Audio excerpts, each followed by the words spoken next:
तेजस्विनावधीतमस्तु मा विद्विषावहै। ओम शांति शांति शांति।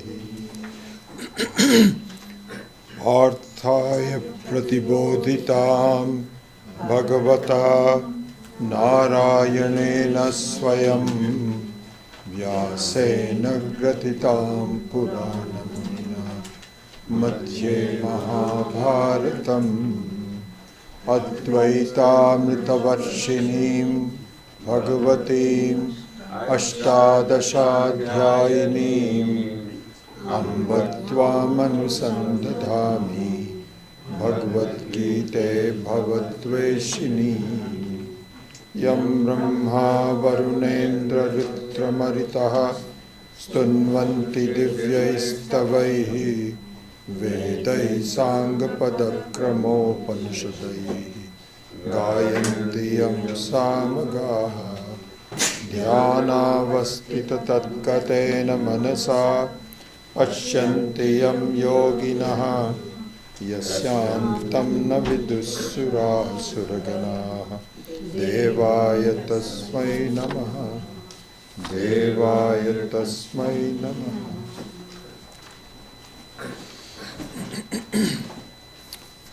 So this chapter, okay, let's chant a couple of verses.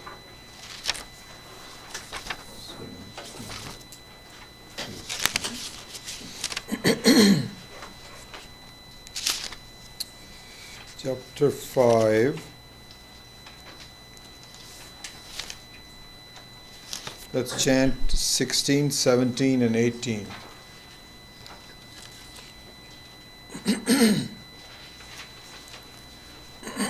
Excuse me. Jnanena tu atadhyajnanam. Jnanena tu tadajnanam. Jnanena tu tadajnanam. Yesham nashitam atmanaha. Yesham nashitam atmanaha. Tesham adityavat jnanam. Tesham adityavat jnanam. Prakashayati tatparam. Prakashayati tatparam. Tadbuddhayat tadatmanaha. Tadbuddhayat tadatmanaha. You can even pronounce the sakara. Tadbuddhayas tadatmanaha. Tadbuddhayas tadatmanaha. Tannishthas tatparayanaha. Tannishthas tatparayanaha. Gacchantya punaravrittim. Gacchantya punaravrittim. Jnana nirdhuta kalmashaha. Jnana nirdhuta kalmashaha. Vidya vinaya sampanne. Vidya vinaya sampanne. Brahmane gavihastini. Brahmane gavihastini. Shunichaiva shvapakecha. Shunichaiva shvapakecha. Panditah samadarshinaha. Panditah samadarshinaha.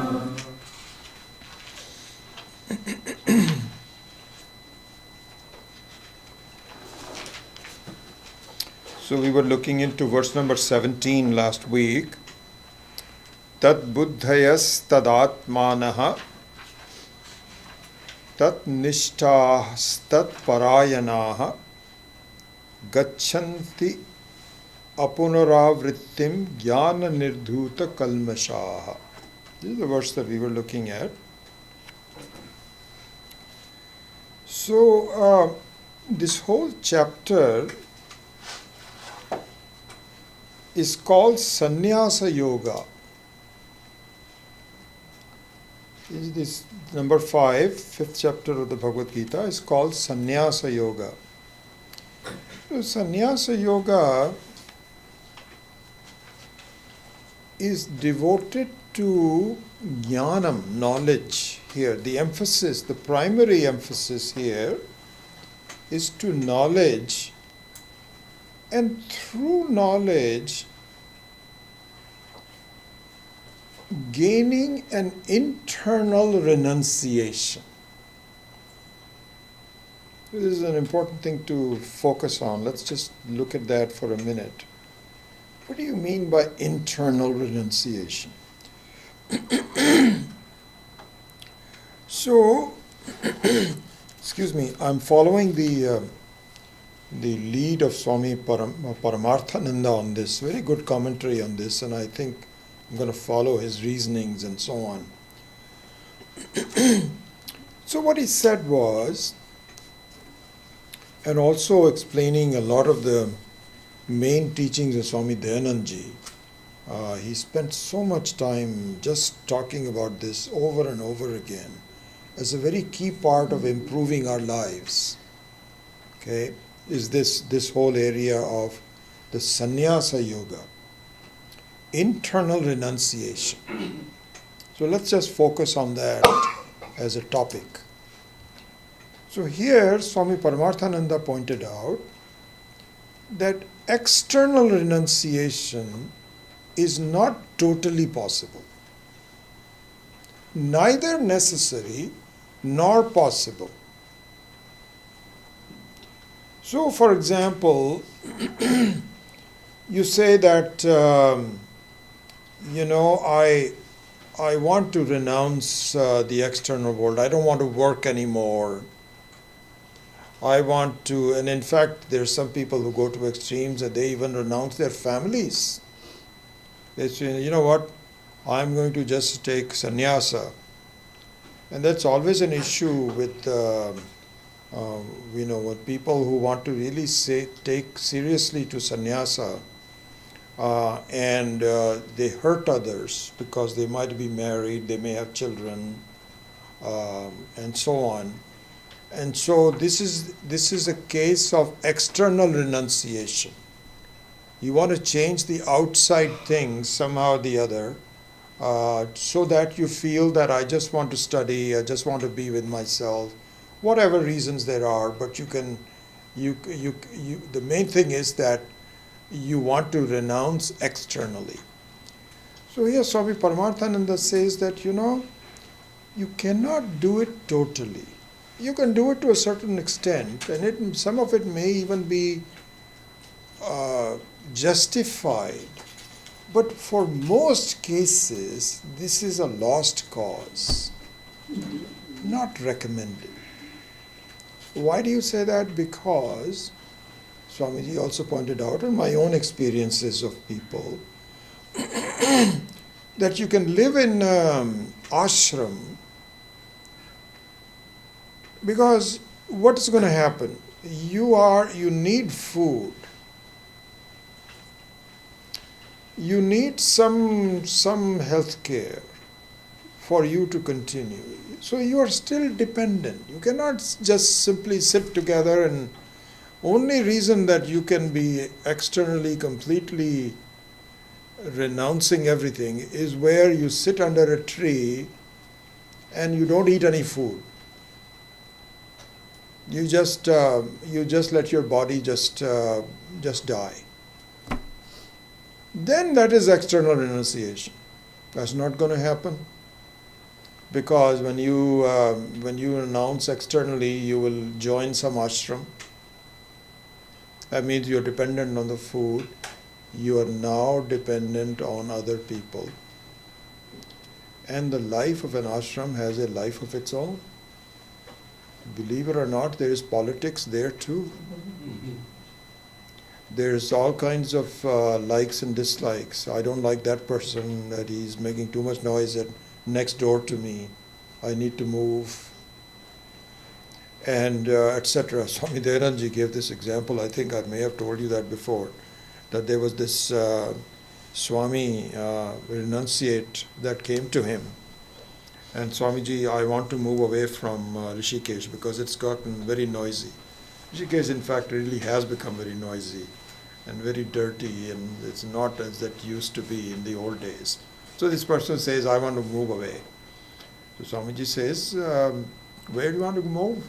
He says, I want to go to Uttar Kashi, away from the hills, and there the Ganga is flowing, and so Swamiji says, okay, but I think this place is okay. It says, no, it's not okay. I want to go there. Swamiji says, okay, I'll arrange for some accommodation for you. I know somebody and they might have a space for you. So he went to Uttarkashi. This is a real life case. So about 4 or 5 months later, the fellow comes back and says, Swamiji, I'm back. So he says, why? What happened? He says, there were a lot of problems there. And one of the problems he cited, I remember this so well, he says that I cannot meditate because the birds make too much noise. Swamiji says, what? He says, yeah, in the morning, he says, I just want to be quiet. And when I was living in Rishikesh, it was quiet. There were not too many birds.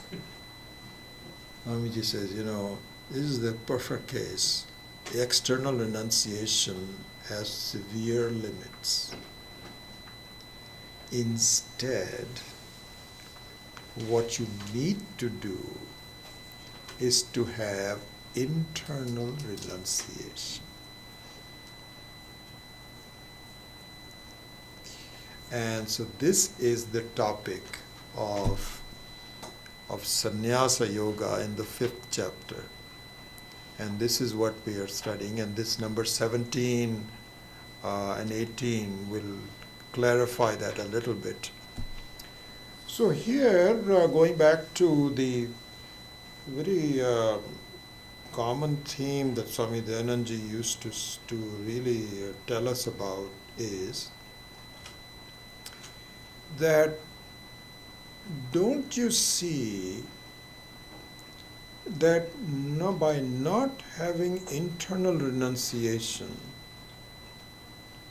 you are at the mercy of the world. Don't you see the beggarly situation that you're putting on yourself on? How? By having expectations of other people.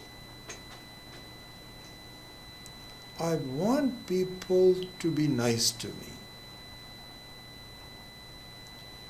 I want situations that are amenable to me.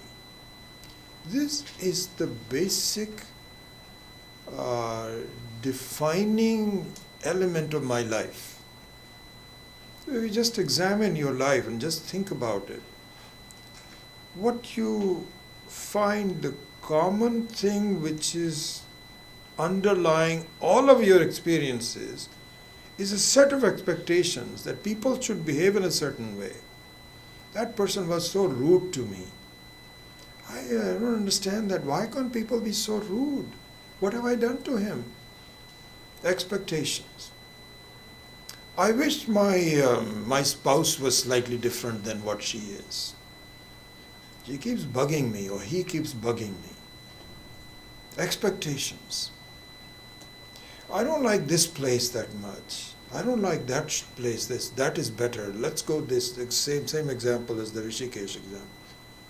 So really, the situations may be different, but the fact remains that what characterizes my existence is my expectations from people based on my own thinking, and the trouble that causes me continuously. You keep on changing things, and then for a while it seems to work, but then it breaks down, and you're back again to the same thing. This is what my life is. And Swamiji used to say that, I think I mentioned that to you last time also.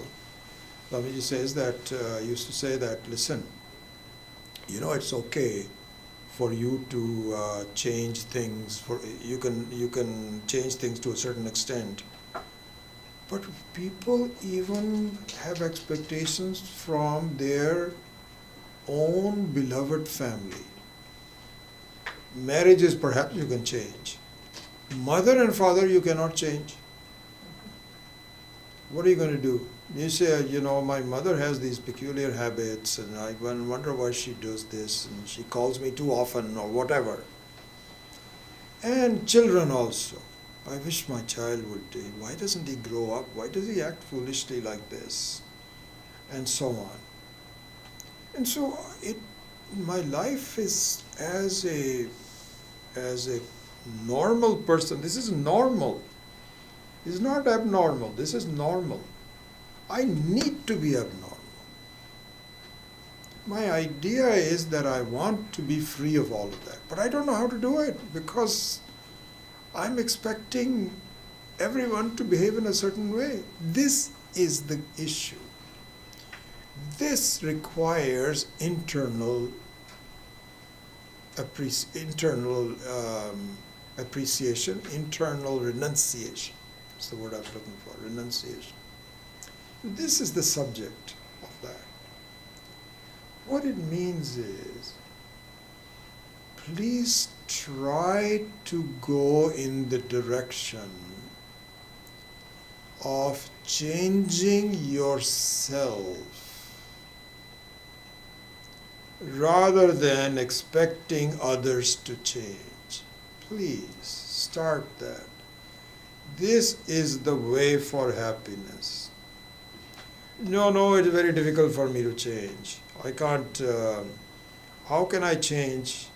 Because my whole life is interacting with others, and I cannot, how can I do that, Because if people bug me, they bug me. And so situations are not conducive, what can I do?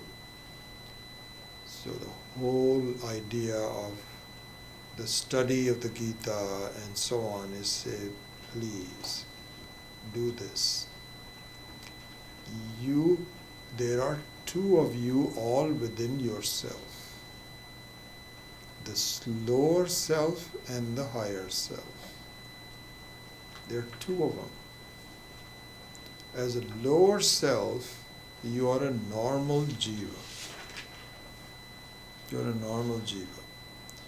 But please understand, you yourself have a higher self. You are the higher self. You don't recognize it. You are the higher self. Just like the example of the room space and the space. The room space is the lower self. If the space has some consciousness, some awareness, chidakasha, then the room space will have a lower self, which is a limited self. And as a limited self, you are very vulnerable, very understandingly vulnerable. Any earthquake will just will knock you off. And noise from other things. There's this alarm going on next door, and it's filling up this room. And the room space was had an awareness. It'll say, "Why is this noise bothering me?" So like that, you are very vulnerable as the lower self. But discover that you are the higher self, which is the total space.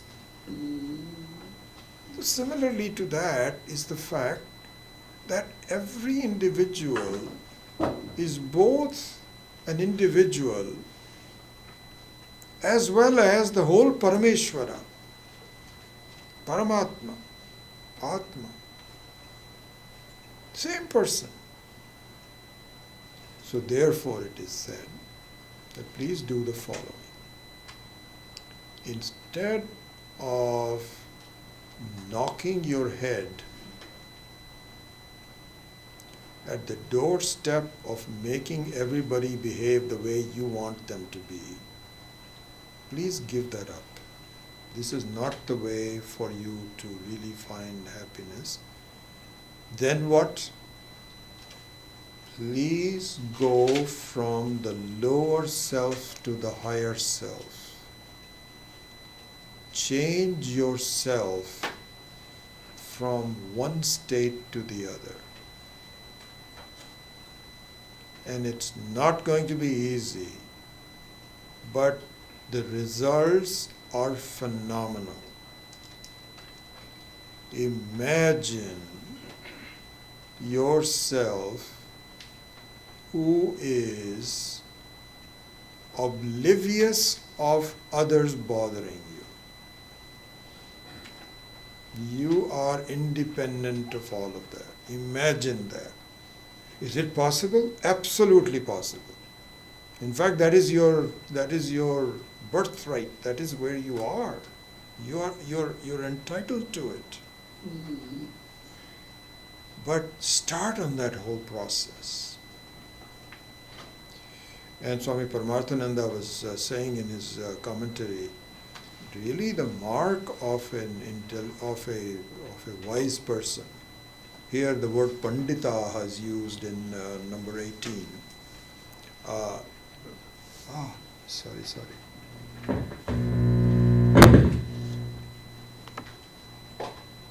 Thank you, Chandra, for reminding me. So, it is pointed out that a wise person is one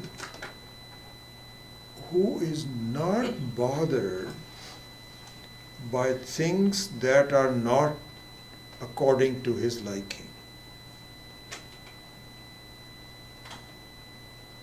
That is the wise person. This is where we have to go to.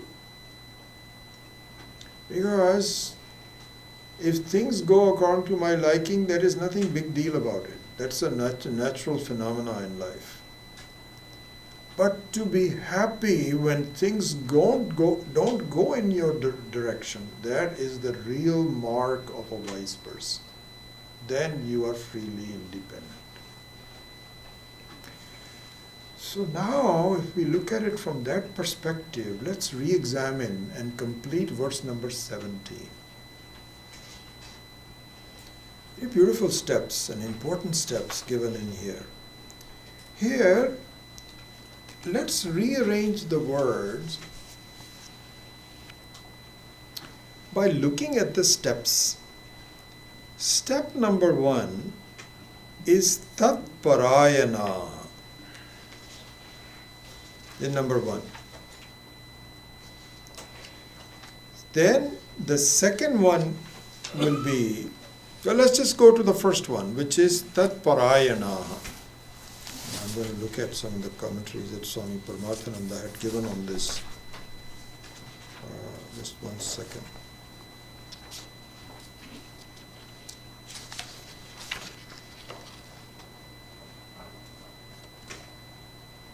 So if you want to look at the sequence, so Tat Parayanaha is step number 1. Tat Buddhayaha is step number 2.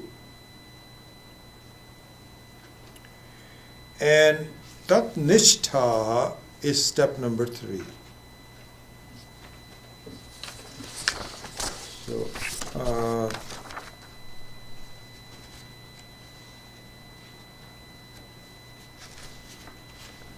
no, I'm sorry. Tad Atmana. Anyway, I'll come to that in a minute. Don't worry about that. I'll straighten that out in just one second. So the first one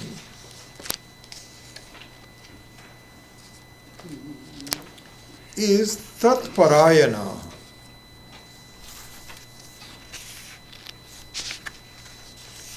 Tat Parayana means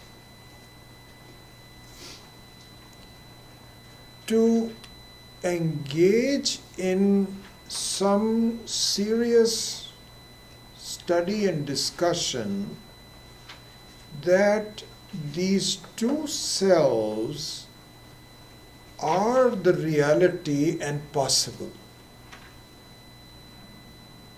See, because unless you investigate this, the ignorance of what the right direction is not known to you. And so this is exactly what happens in our life. All we can do is to maximize my liking for things according to my liking. This is what whole life consists of. Continuously. Every moment you are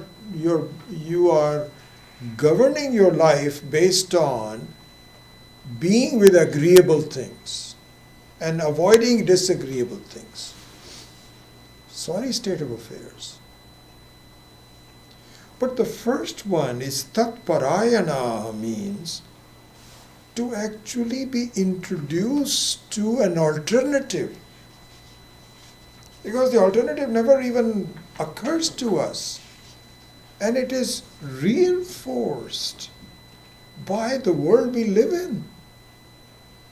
Everything just says that you do this, you take a vacation. Come to me. Come to cruises, please. You'll be very happy. Avoid all the problems. And so, do this, do that. This is what it is all about. And you have to really think through, am I making progress by doing this? Is there an alternative? Yes, there is. Let me investigate it. So this is what is called Tat Parayana. This is the first stage.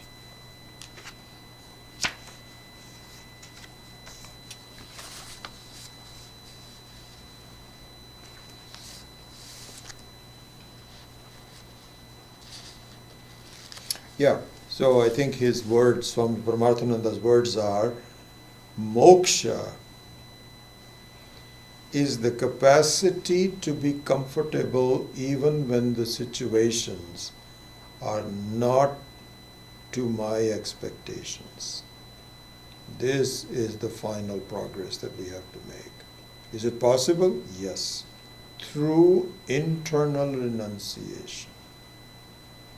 That means stop changing things in your life as though they will really be the answer to your life. They are not going to be. They will just give you some symptomatic relief. But if the disease is that your certain expectations which will never be fulfilled, then that disease has to be cured by understanding there is some truth in that or not. So that is the first one. And so some of this is to understand the implications of the higher self. How is that possible? Has that been done? Is it a fact that I can do it? Is it practical for me to approach it in my life? So this is all part of the investigation. This is the Tatparayana, to understand the very glory of that freedom, and so on. All of that is coming under Tatparayana.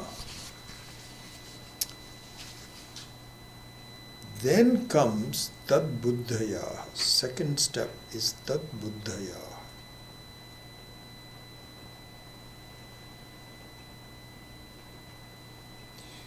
Tad-buddhaya means to understand this more clearly. And one commentary on this, very interestingly enough, is, there is a word called mumukshu, moksha ichu. One who is desirous of gaining complete freedom is called mumukshu.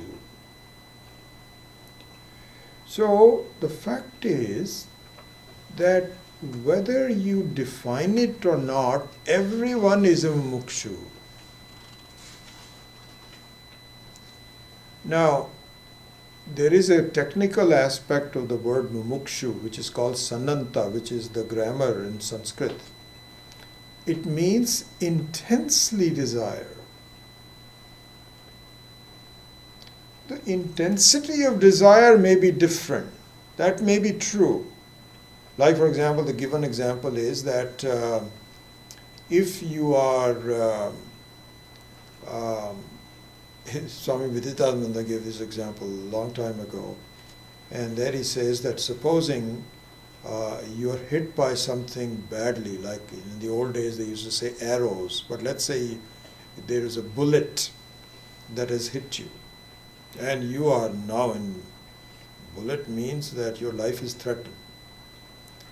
Now, supposing you sit there and you say, how did this bullet hit me? Am I not enemy to anyone? You spend some time thinking about it. Should I call 911? why did this happen to me? No. Nobody would do this analysis. You will say, help right away. We'll figure out how this happened later, but right now I need help. This is called a mumukshu, one who is very desperate to gain some knowledge about this in a very, this is why they say that really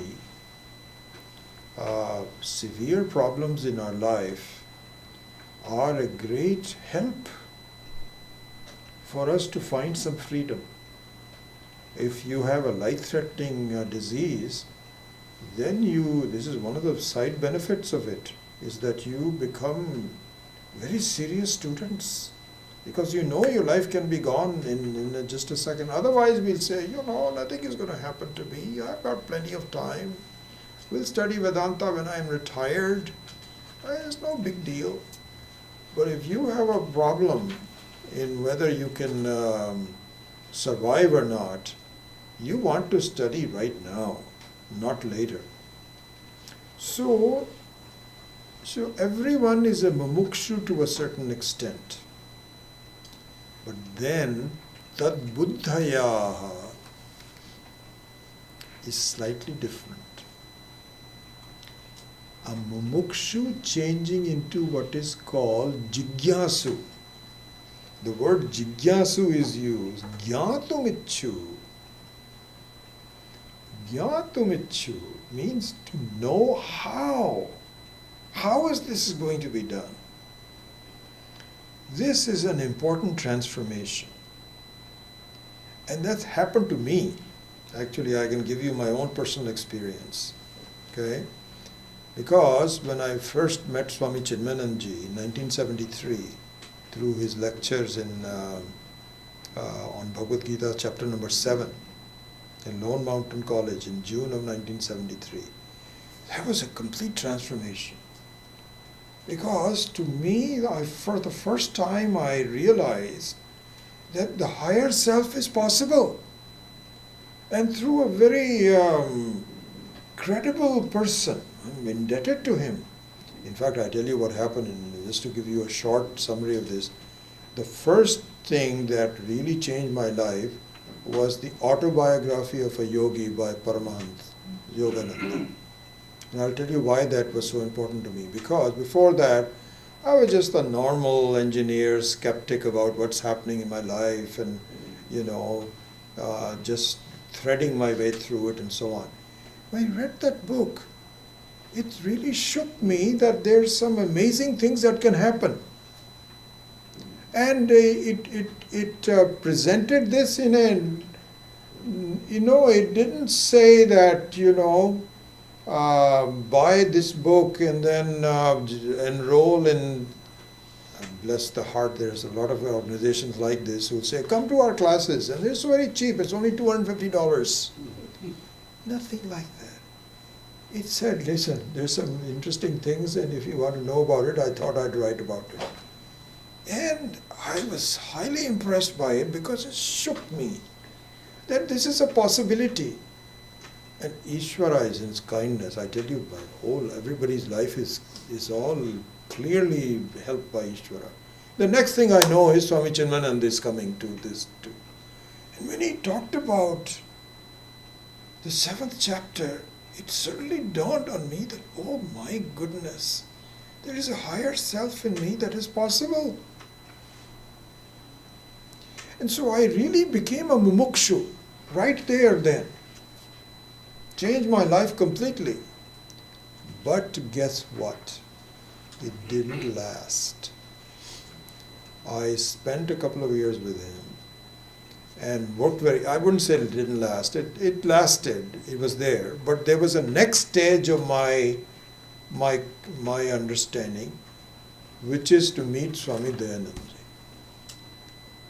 And why I think that was very important for me is that I became from a mumukshu to a jigyasu. What really impressed me about Swami Dayananda was his convincing me that this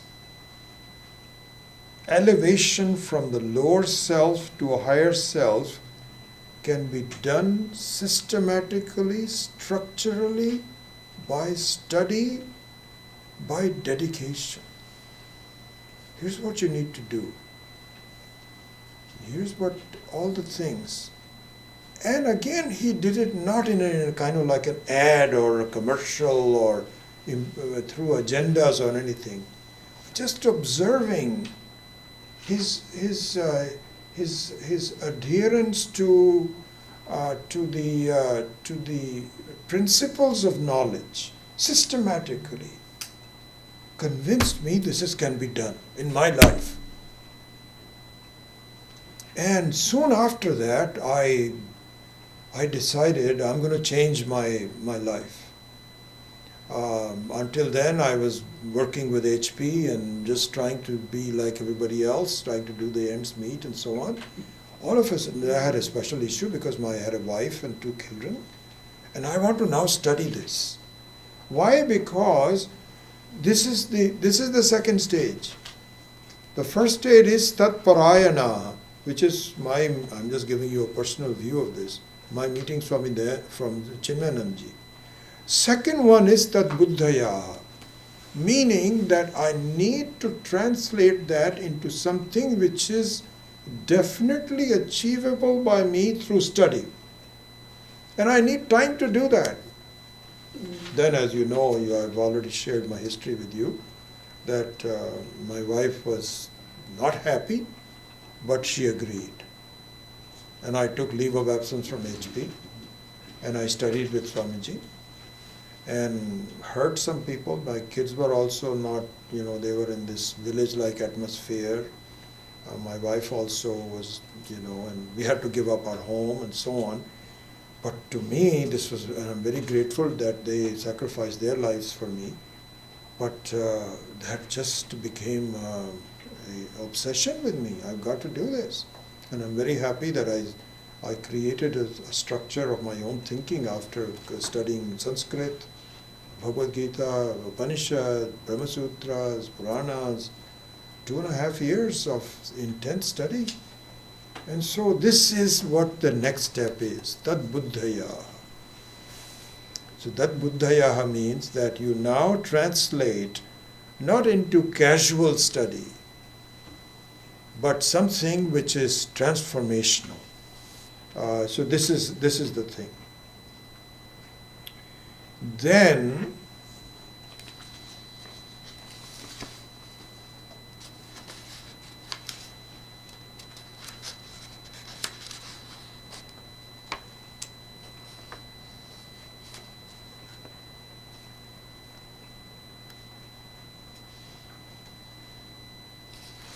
the third stage is Tad Atmana.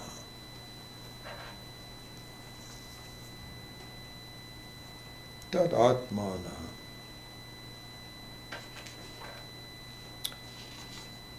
And so what this means is, so I would say in that sense,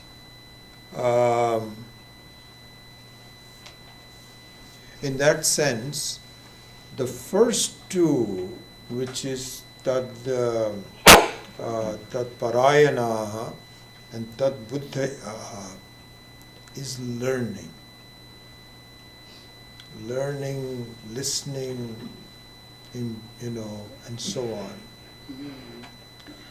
The third and the fourth one is imbibing, absorbing, and changing your life according to the learning. And here we need to understand this process, how this happens. How this happens. So the way it happens is that your identification changes. changes. Because really speaking, one of the things that we should understand is that the way we lead our life is through identification. Basically, we do not change at all, but we appear to go from stage 1 to stage 2 through identification. Identification meaning that I feel this is who I am. This is identification. My own conclusion that, so for example, that I am sannyasi or I am a worker. It is just an identification, no more, no less. And moving from the identification of the lower self to an identification of the higher self takes time. And Swami Paramarthananda and everybody else also has pointed this out very well, that really learning doesn't take that much time. Thorough learning takes a little longer time. Going from mumukshu to jigyasu takes a little bit more time. Yes, I couldn't have done this. It was interesting when my wife and I both went to Swami Dayanandji for our interview. And, and I was also tricking my wife a little bit because I didn't discuss with her independent of Swamiji. Because I thought that we'll get into an argument that why are you doing this and so on and so forth. I'm very grateful. But somehow my mind also said, I'm not going to take my wife on independently. So when I went to see Swamiji, and she was also, then I broached the subject in his presence. So I needed some help, really, in that manner.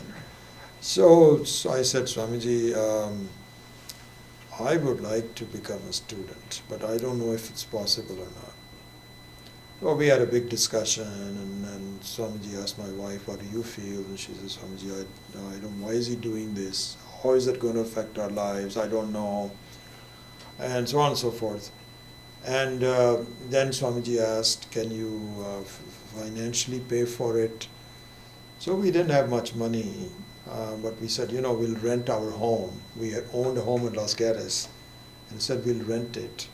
And then, will be enough to pay for it. And the ashram didn't charge much money anyway. So we think we were doing okay. And Swamiji said, you know what, this kind of a quest to learn doesn't happen that often.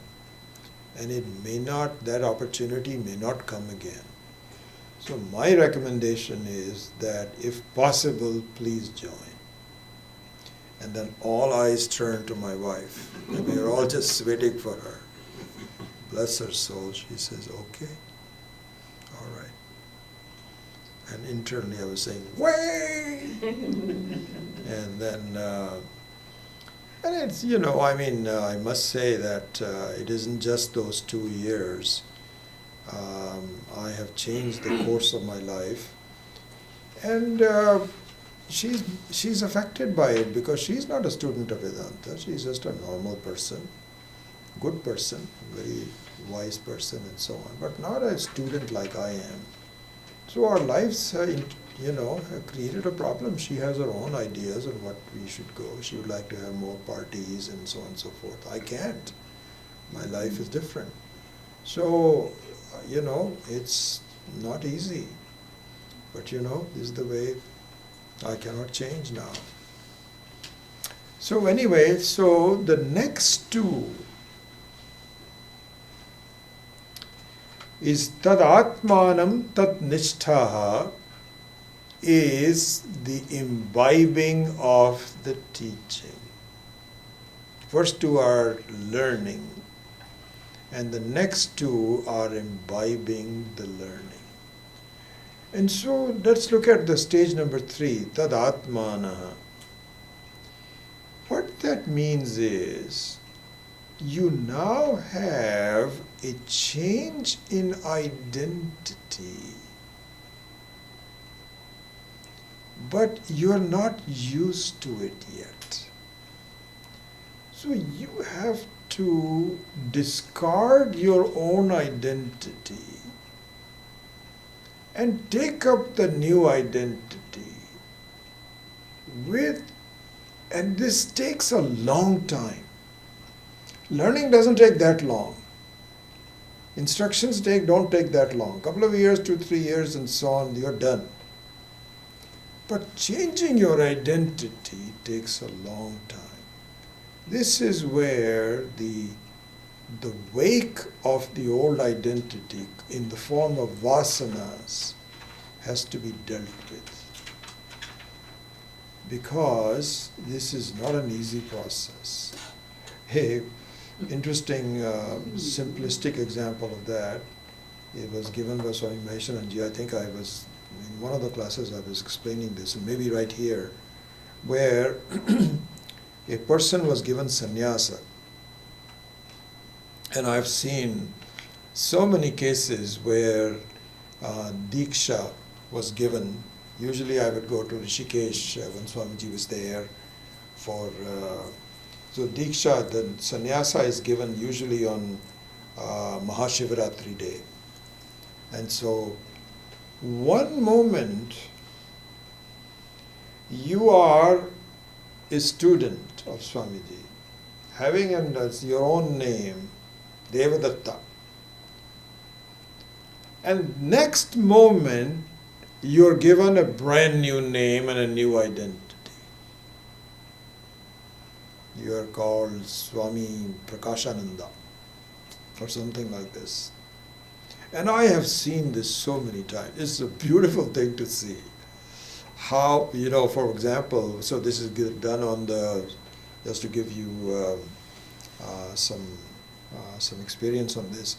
So this is done on the banks of the Ganga, touching the Ganga, away from everybody, and you cannot see the changing of the clothes. And so whether you are a male or a female doesn't matter. So only swamis can be close to the people. So then there's a separate area where the male students give up their old clothes and then they're given the new clothes, and a separate area where the women do the same thing.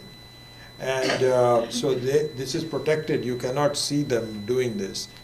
And then at the end, and then Swamiji gives them a new name.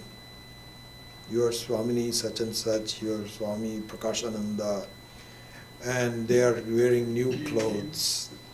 And then they walk back from the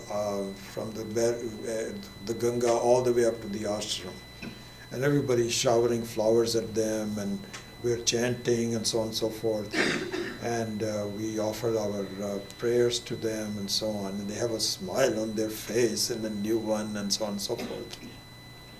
So now this is a new identity. Now, if somebody doesn't know their new name, which happens all the time, I'm still not used to some of the new names and so on, you can go there and say, Mr. Devadatta. And so for a while they will respond to Mr. Devadatta, yes, this is me. This is me. After a while, after they say 10, 20 years, if somebody says Mr. Devadatta, they don't know who they're talking about. This is an old name. Maybe it's some other Devadatta. But if you say Swami Prakashananda, then this is the new identity. This is exactly what happens to people.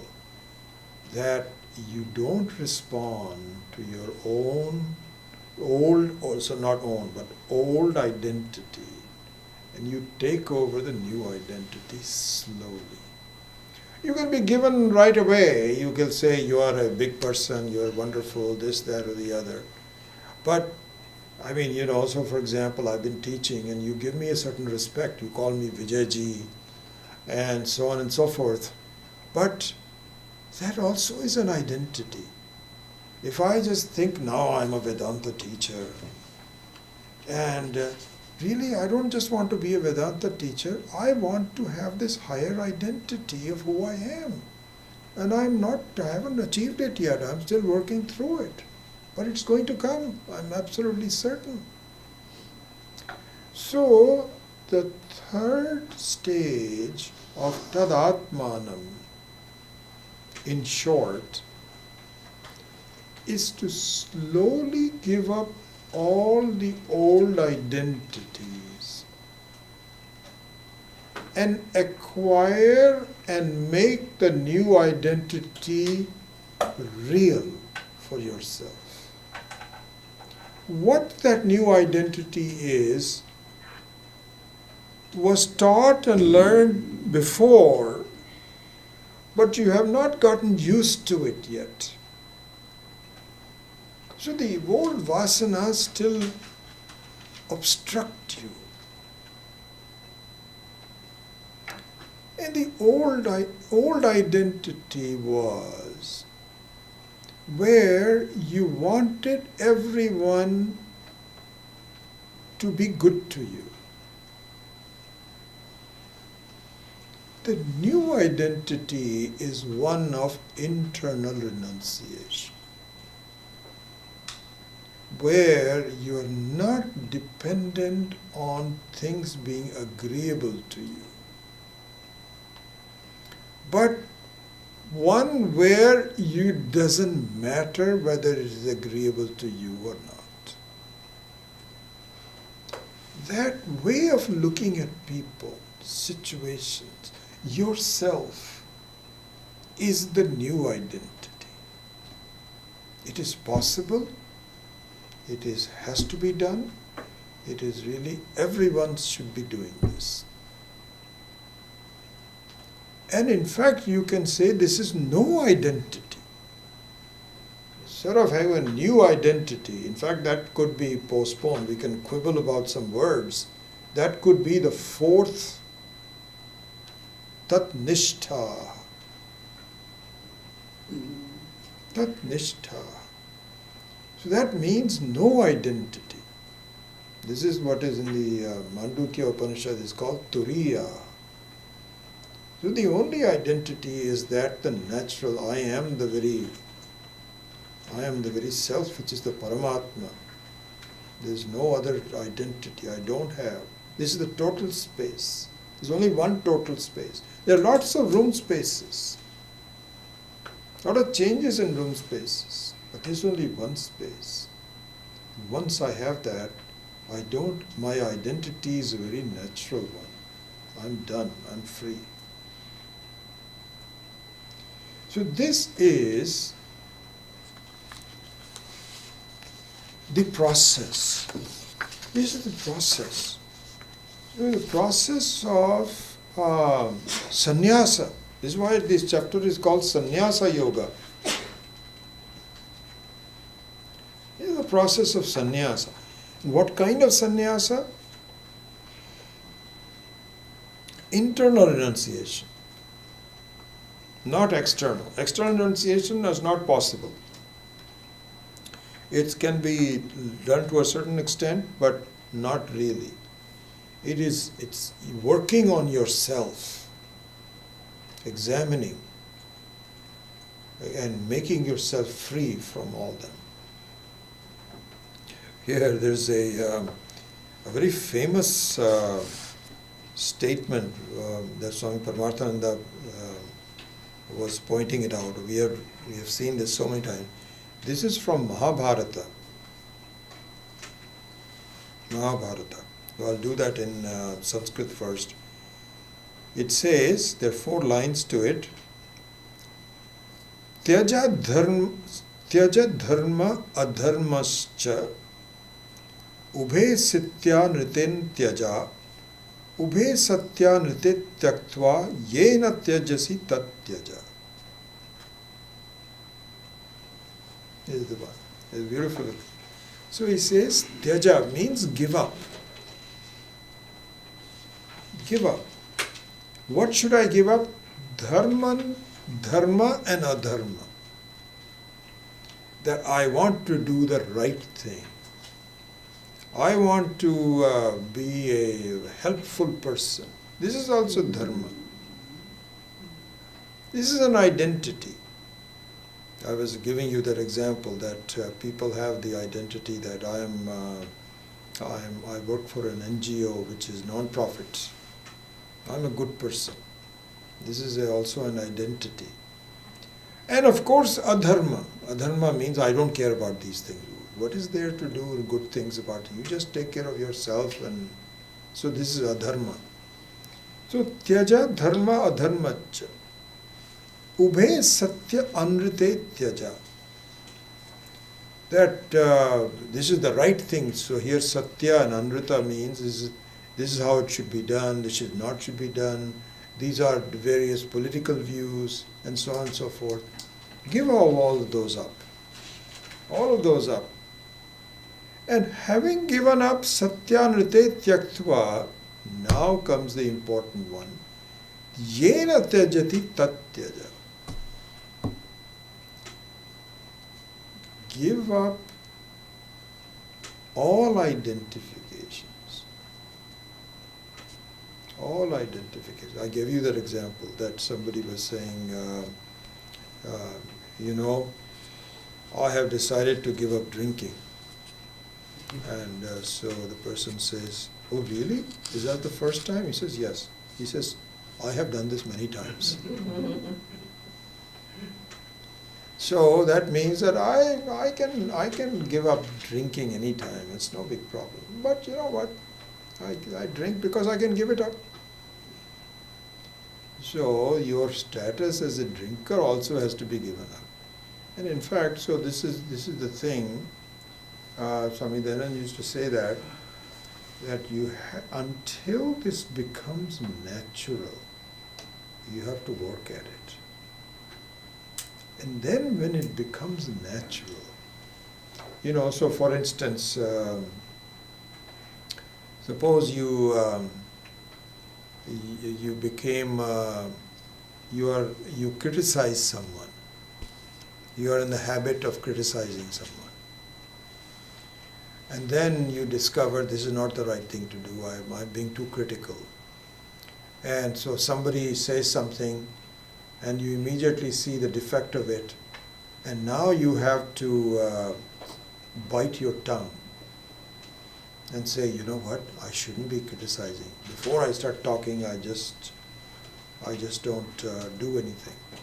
So this is not natural yet.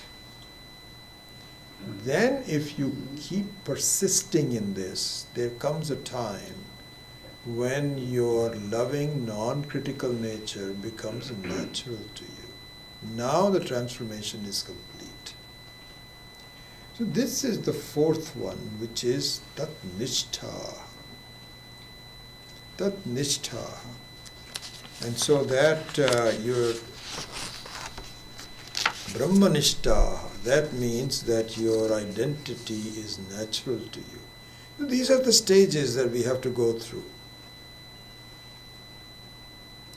If that were to happen, then the results are phenomenal. Gachanti apunaravrittim jnana nirdhuta kalmasha. That means that you have attained the highest goal possible in the whole creation. And we should aspire to it. Because that's one of the things is that the students of Vedanta are very ambitious.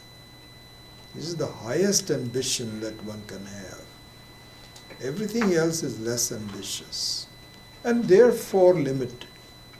The highest ambition is unlimitedness, which takes a lot of effort on our part, as it should.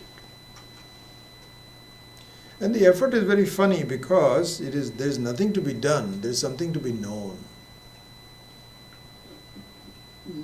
And something has to be done to be known. Yes, true. To find praptasya praptihi, you may have to look around a little bit. But that is nothing compared to apraptasya prapti, where you don't have something which is yours. There the effort is enormous. This is already you, but not recognized.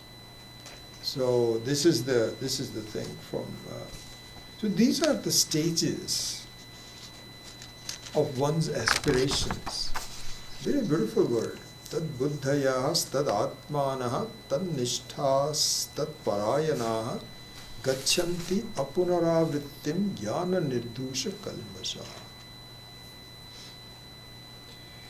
Then, in number 18, we'll not spend as much time on that. Vidya vinaya sampanne brahmane gavi hastini shuni chaiva shvapakecha panditaha samadarshina. Very famous verse, often quoted. So panditaha samadarshina. So here the word panditaha doesn't mean the priest in the temple, but a wise person who has gone through, a knowledgeable person. And this word is used in, see, this is the thing, words get used in different ways. These days, the word pandit means somebody who has some theoretical knowledge about some pandit. And this is the way it is. But in the original way, pandita means a wise person, a jnani in fact. A jnani is called pandita. So jnani who is a samadarshina. Samadarshina means one who sees a certain way where things don't bother that person. You are oblivious, that's the word. Samadarshina means you are oblivious of changes and problems and so on and so forth. And when you have vidya vinaya sampanne,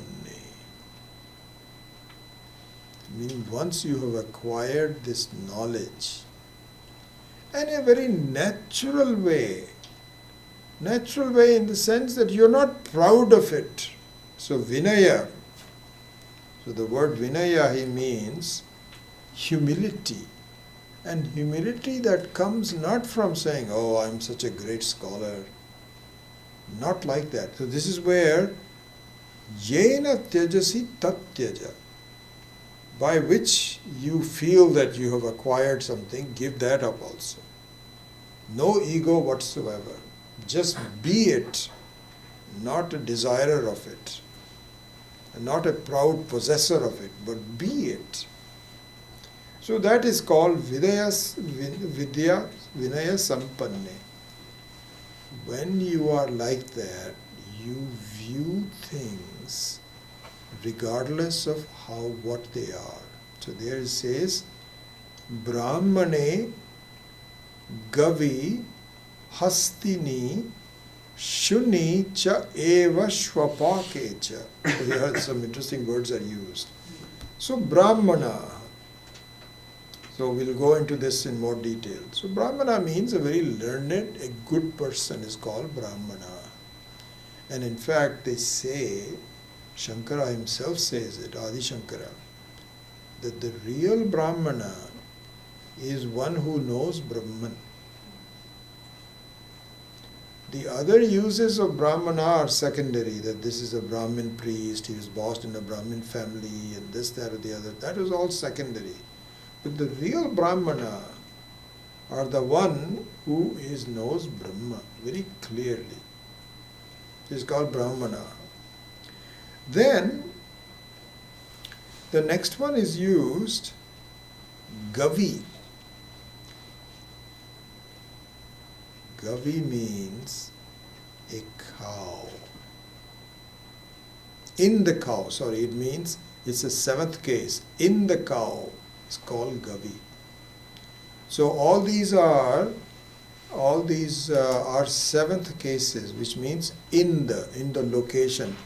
So Vidya Vinaya Sampanne Samadarshinaha Brahmane Samvidarshina. In Brahmana, in the cow. Why is the cow used as the next one? Very interesting. Let's look at that for a minute. This is why this cow is so sacred to Hindus. It is said in our Puranas, cow is the Brahmana amongst all animals. It is the most beautiful, loving, giving creation in the animal world. If you look at the nature of the cow, how she behaves, what she is and what she gives, there is no equal to it. There is no jealousy in a cow. It's only the giving nature of it. And the things from a cow are so useful, starting with milk. There are people who drink nothing but cow milk all their lives. No other solid food. There's enough protein, enough everything in the milk itself. It's a beautiful, it's a creation. And it is very protective of its own children. Very giving, very quiet, very sattvic. And they say the reason for this is that all the devatas have their presence in the cow. In other words, the cow is blessed by all the good creations of the universe, not including, but primarily the devatas. So the love of the cow is due to the love of the devatas. The giving nature of the cow is due to the giving nature of the devata. It's the most beautiful, sacred animal that there is. In a way, the Brahmana, this is why it is so sacred. This is why we should appreciate the beauty of the creation in this creation. Then the next one is Hastini. So Hastini means in an elephant. Elephant also is a very beautiful animal. Very beautiful animal. Very sattvic. And unless you, actually this is the next stage, because in a cow, you can never make a cow angry. Never. The only time perhaps the cow is angry is if it has lost its offspring, just gone somewhere. Then you can see the sounds that it makes and say, where are you? That also is due to love. It's not an anger. It's anxiousness. An elephant, on the other hand, is a very loving one.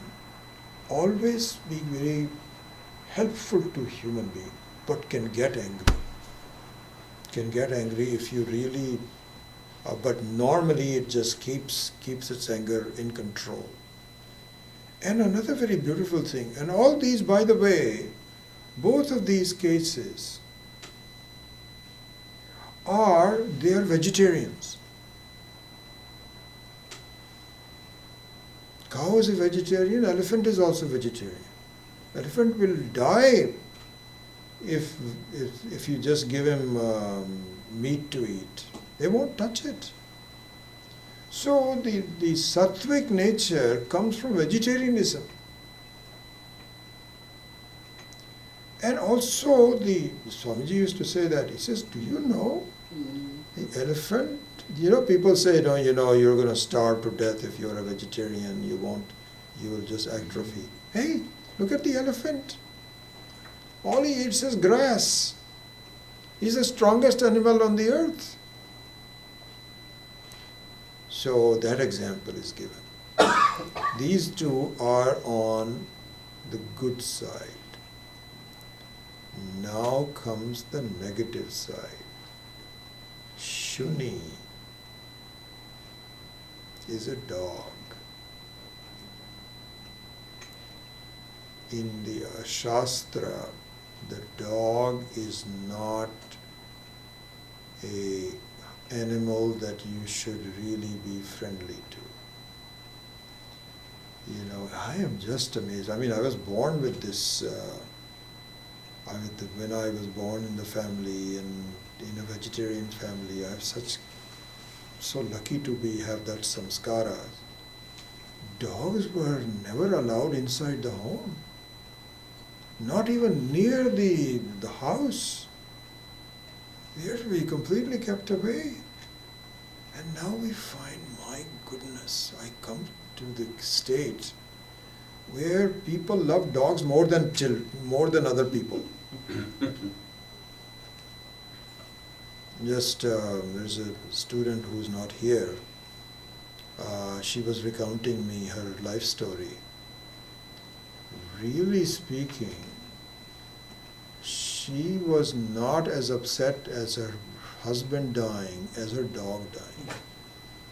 I sat there, Indian woman,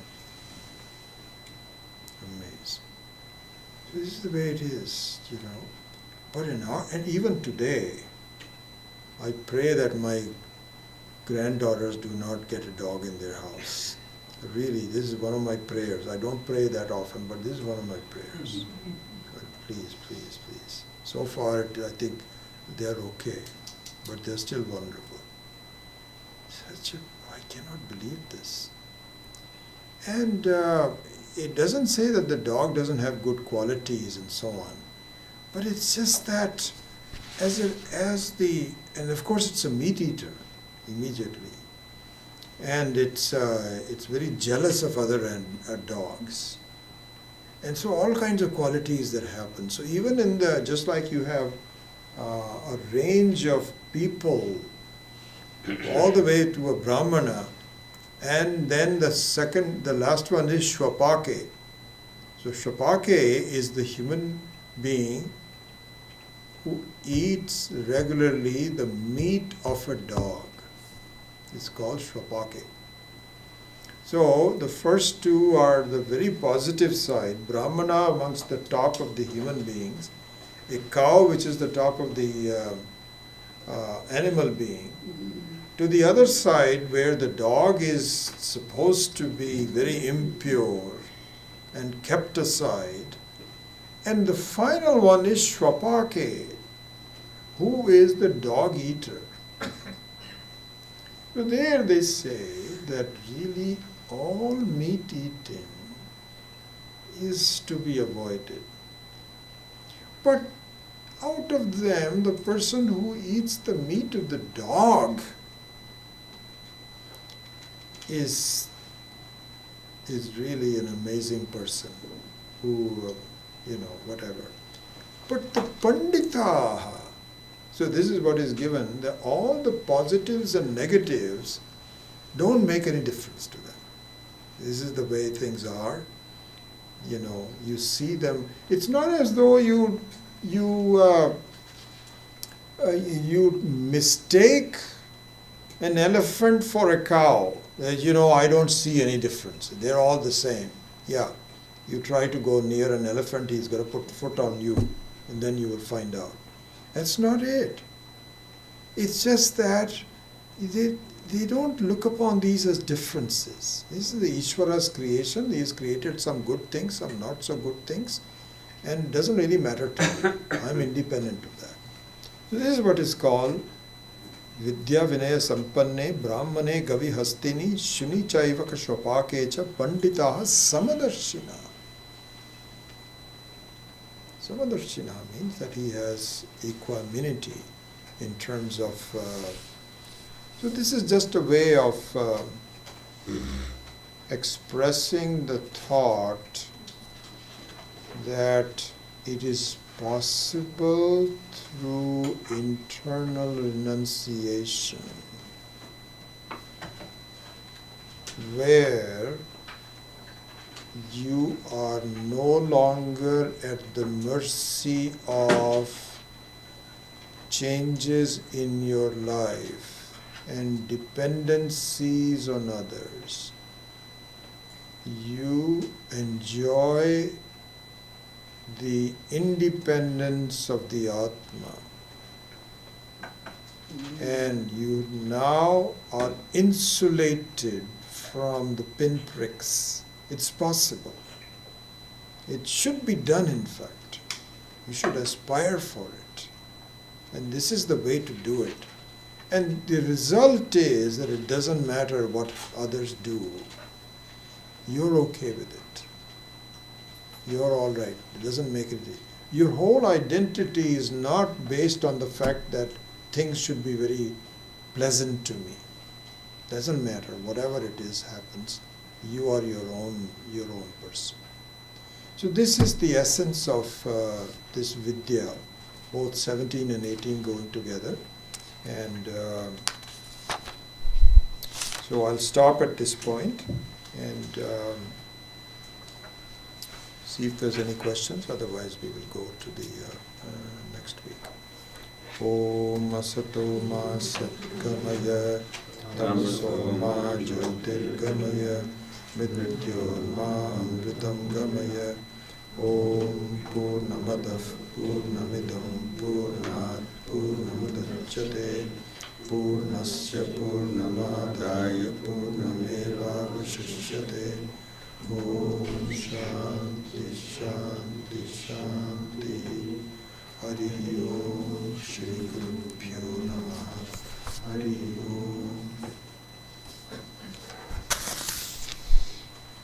Yeah. You mentioned not to be affected by anything. That is the goal. Yeah. But is it possible? I mean, like Kumbhakarna, he got the boon of sleeping, 6 months. Yet he was awakened by all those trumpets and the sounds and other Right. things. So even I'm saying, is it possible to, because we are having these senses, bodies connected to us, that we become so detached or sannyas that we are not affected by it? Yeah, I think it is. It is definitely possible. It is just how you take things to be. So, for instance, take even, this is one example. Take noise. Some people are oblivious of the noise around them because ultimately what you're seeing is your own mind.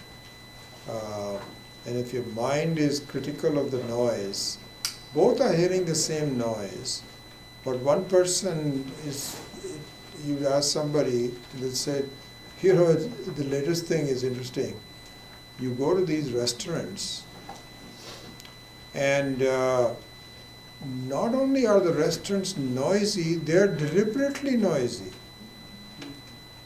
And you talk to some of the young people, they say, we won't go to a restaurant that is not noisy because it creates fun and so on and so forth. Whereas if you're an older person like me, and especially if you want to go and talk to some guests with you, you want complete silence. And so the noise bothers you. So it's really not the noise as your own attitude towards it. So it is very much possible that you can be completely independent of it. Yes. The thing is, your indriyas, the senses, are not really under your control. You have those. While some indriya is, for some is sensitive, and the other one is not sensitive, and they're used to it. Yeah, So it's possible to make your indriyas make the indriyas necessary for doing functional work, because we extend their presence to more than functional work. We want good music, we don't want noise, so we have our own ideas on what the of the indriyas should be doing. So it is very possible that whenever you want to, you're right that the part of the issue is you have to work with controlling the indriyas, and instead of eliminating it altogether, you have to allow them to be busy for functional work. But all this likes and dislikes, which you depend on, that can be eliminated. It's possible. तो शांति और अशांति तो ये भंग हो जाती है, मतलब if you are hearing and it's disturbing you, like you said, so you just have to wear earplugs, and that also doesn't. No, but I think we are making too much of physical noise. You mentioned this one thing. No, what I'm saying is that the physical things are a very minor part of my life. Very minor. It can be, and it doesn't matter. Even if you say that I don't want to be in the noise, fine, don't be in the noise. That's not how my evaluation is. It is my own personal nature of evaluating people, events. It's all mind, which is much more important and troublesome in that manner. Physical things don't matter that much. You can conquer that. Physical things do affect you. I mean, like Adi Bhautik, Adi Daivik, Adhyatmik. But like you said, you cannot be completely oblivious of them. But they have mentioned one quality, titiksha, that, if it is there, just don't even think about it or endure it or whatever. That's So how is that argument? What are you saying with respect to titiksha? What's your argument?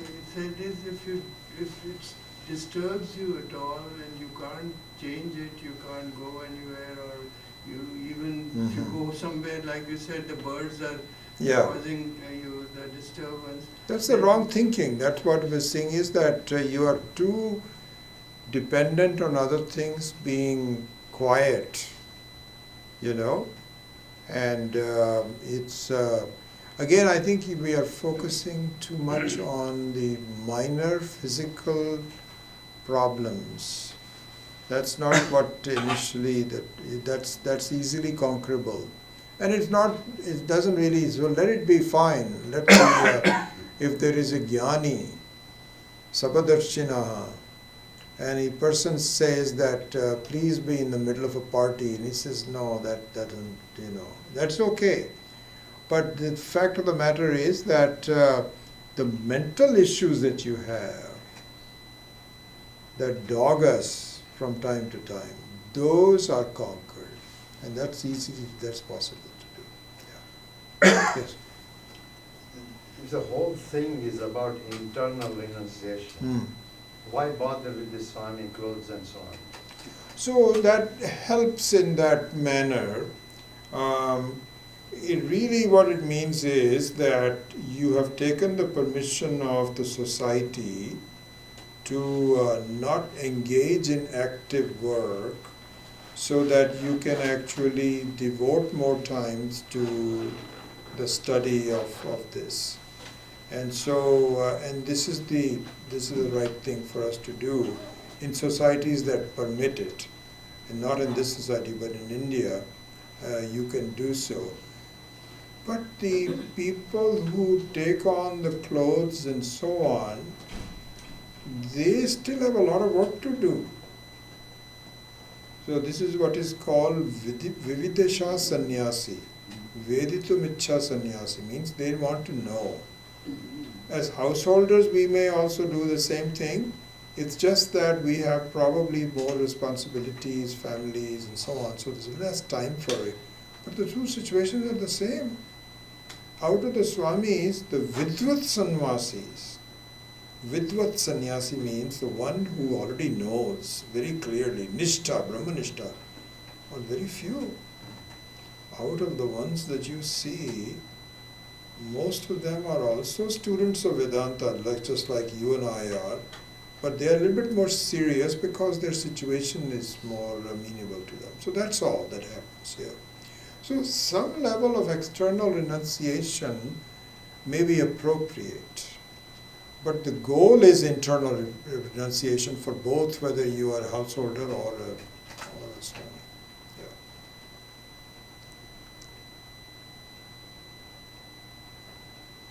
So anyway, I mentioned that